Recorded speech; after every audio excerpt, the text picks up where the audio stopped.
There's no such thing as rest in the Valve offices, as the Deadlock team continues to pump out update after update. This time around, we've got another collection of gameplay, objective, and hero adjustments, as Valve have even made some global hero vitality value changes following the gigantic balance overhaul patch we got just a few days ago. All this and so much more in tonight's episode of Patch Notice. As always, I'm your host Jacky, and with a late night hotfix being dropped by Yoshi and the Deadlock development team, myself and Daisy are on the case to get you up to speed. So sit back, relax, subscribe to stay in the know every time a patch ships, and get ready for another Dead Air instant classic. Firstly, let's hone in on the gameplay and objective changes. Base Guardians have been adjusted once again, with the HP being reduced from 5,500 to 4,000, taking 1,500 HP off your last line of defense before the shrines. Additionally, we've seen some changes made to the ley lines. You'll now be able to capture the zipline nodes closer towards the enemy base. Here's the before and after for the blue lane, and on screen now you can see just how close you'll be able to get to the base when riding the zip lines on either side lane.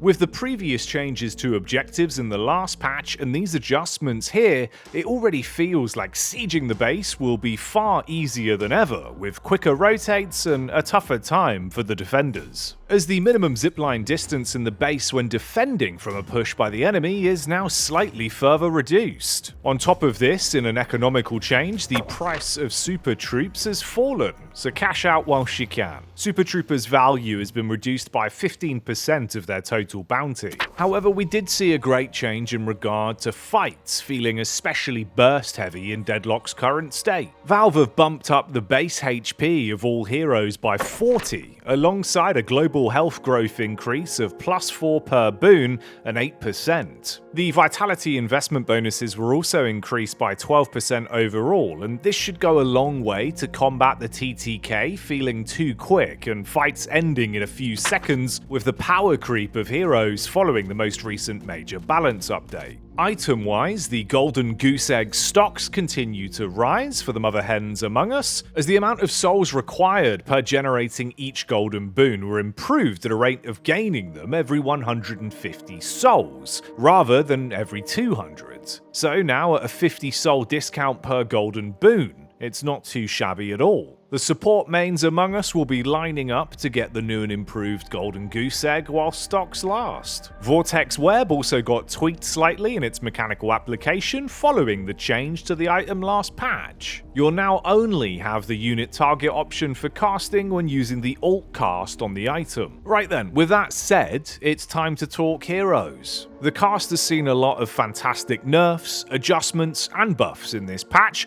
that could fix a lot of the gaps opened from the major changes we had at the end of last week. 20 different heroes were tweaked, so make sure you're sitting comfortably for this one. And if you really enjoy these breakdowns, consider becoming a YouTube member today and joining the Deadheads to have your name featured in the end credits of Patch Notice. It really helps support myself and Daisy to make these videos full time. With that said, first up, it's the rising star, Apollo. In a first for Apollo following his release to Deadlock, he's actually only gotten a buff. Rejoice, Fencer mains. His Flawless Advanced Tier 3 will now also increase Apollo's attack lunging speed. Feels odd mentioning Apollo without nerfs being on the tip of my tongue. Dropping down next from Apollo, let's rescope onto the calico changes. The gun for hire got a collection of tweaks in tonight's update. Firstly, her move speed was reduced from 7.2 to 6.8, making her slightly slower when sprinting around the cursed apple, putting more of her focus on movement options, really relying on Ava.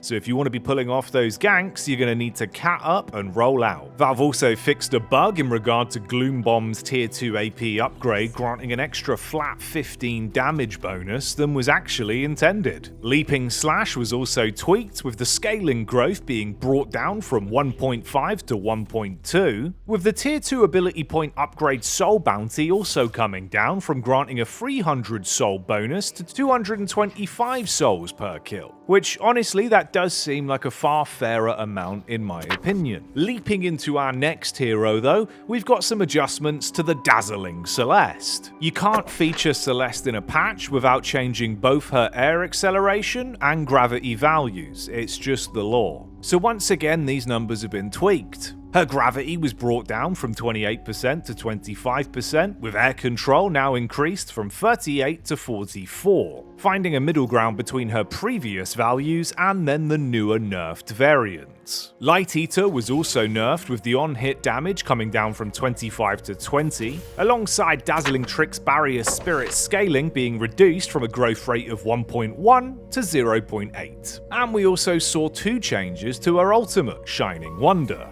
aka that orb of social distancing. It will no longer grant half the cooldown back to the user when the ultimate is missed, and this is a fantastic nerf in my opinion, with the skill shot now actually rewarding good aim and timing rather than giving you some leeway on a missed cast. Glad to see it. Additionally, the linger time was reduced from 3.25 seconds to 3 seconds, shaving off 0.25 seconds from the linger before it expires when it cannot find a target to jump to. Celeste out the way though, let's open the door to our next hero. The door fella saw 3 changes in tonight's patch, all centered around the call bell. Firstly, call bell now has impact damage and explosion damage as separate components once again, with the old values returning. Its tier 2 AP upgrade was changed accordingly to grant plus 30 impact damage and plus 40 explosion damage. And lastly, the tier 3 AP upgrade will also now increase the slow by 15%. Drifting away from the protector of the Baroness, we can see what our friendly neighborhood vampire has been up to. Drifter has only the one change in today's update, and it's just a minor adjustment that's fixing an interaction with Quicksilver Reload. Valve have solved a bug with this item that would cause bonus damage to be applied multiple times when attacking with Rend. So let's move on and root ourselves into the Ivy changes next. The Gargoyle of the Cursed Apple saw her bullet damage brought back up following the nerfs that we had previously, with the bullet growth now increasing by 0.02 from 0.06 to 0.08. Kudzu Connection saw a pretty big change functionality wise, as it will now only grant you half the bonus if you aren't connected to an ally. That's a big one to be aware of, so be sure to let the Ivy main homies know about it. Lastly, she had a triple threat of changes to airdrop. The damage spirit scaling was toned back from 1 to 0.7, with the airdrop tier 1 AP upgrade barrier spirit scaling growth also being reduced from 1 to 0.7. And additionally, her tier 2 AP reward slow rate was brought down by 10%, from 50 to 40%. Dropping into our next hero in today's patch notes, it's the Lash. Recovering from some whiplash in the last update, he certainly had his spinach. His Death Slam throw range was increased by 2 meters from a range of 12 to 14 meters, with the throw range now scaling with Spirit as well. It will be increasing with Spirit range at a rate of plus 0.14. And the tier 3 AP upgrade reward had its cast range brought down by 4 meters. It'll now add plus 6 meters instead of the previous plus 10. Lastly, the tier 3 stun was increased in duration from 1 second to 1.2 seconds. Leaping onto our next hero then, it's McGinnis. Lots of ultimate changes here, and it's all focused on heavy barrage. This was sleeper OP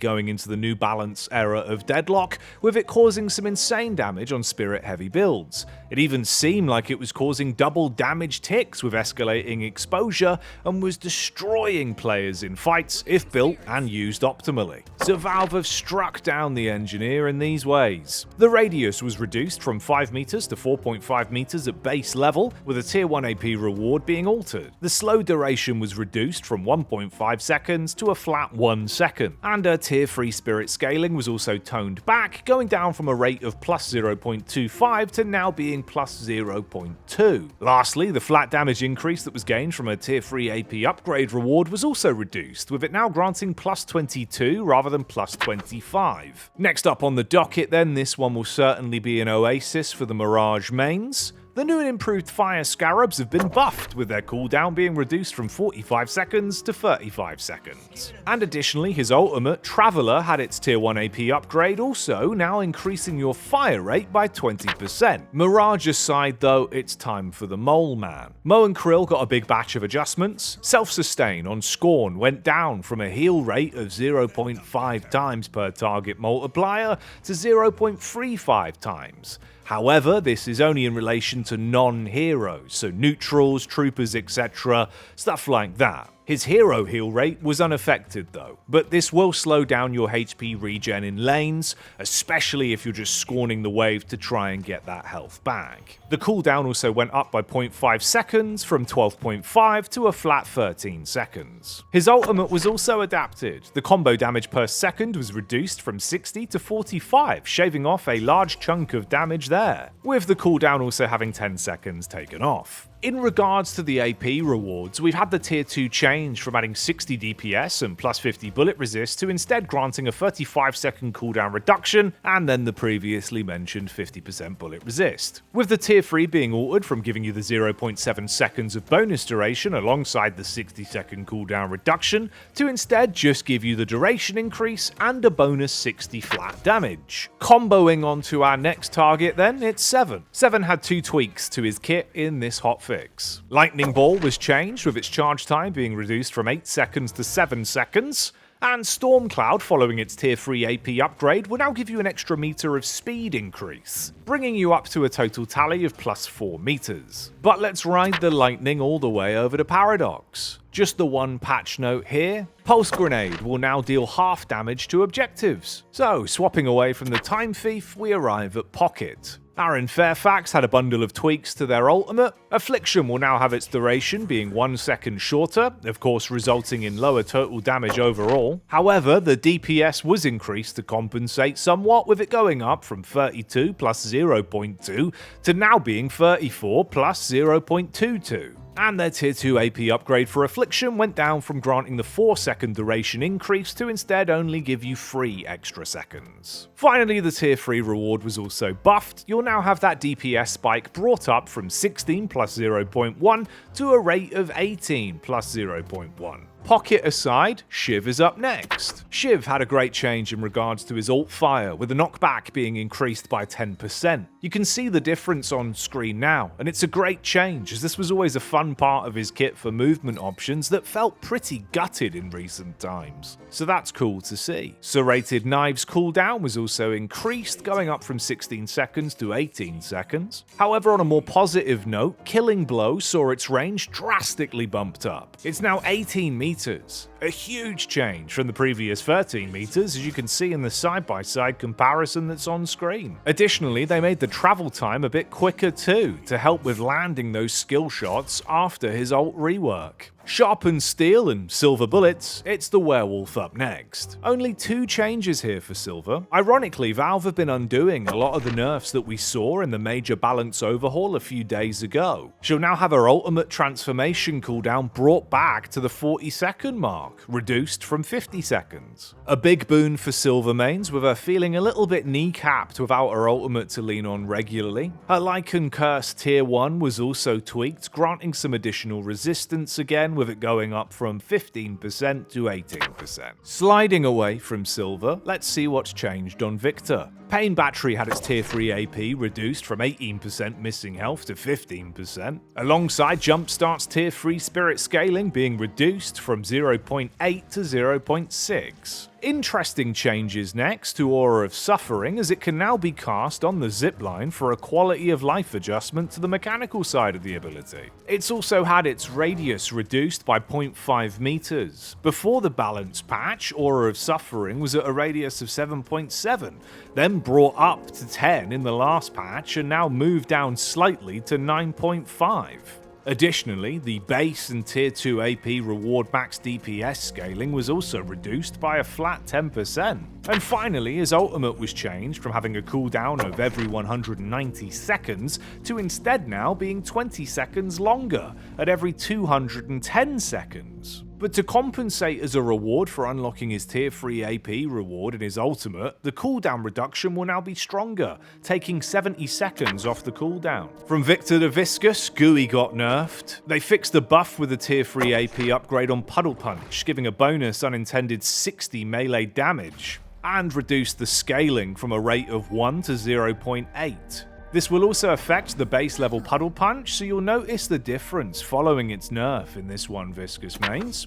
Goo balling our way to the next hero, Warden also saw a few tweaks. So, Last Stand, his ultimate ability, will have the channel resistance brought down. Your spirit and bullet resistance during the channel time will now be 50% rather than 60%, but you're going to be going above and beyond with the increase that's then gained on the tier 3 AP upgrade, as that's now granting you plus 30% resistance during the channel. Next, we've got an entire deck worth of changes to the Gambler Wraith. In a twist of fate, after turning her into the Thanos of Deadlock, she now has some big adjustments and nerfs alongside some functional changes. Firstly, Card Trick had its cooldown increased from 0.5 seconds to 0.6. The Joker will no longer bounce to other targets. They fixed the bug where players were abusing AP investments and then unskilling them to re-roll Wraith's cards to manipulate their deck to deal a lot of damage in lane. Although we've all been punished for it, because with this change, you'll no longer be gaining cards when unlocking charges. This means that you won't be granted the cards up front, you'll have to generate them. And this will affect both shopping and buying items alongside AP upgrades that gain you charges.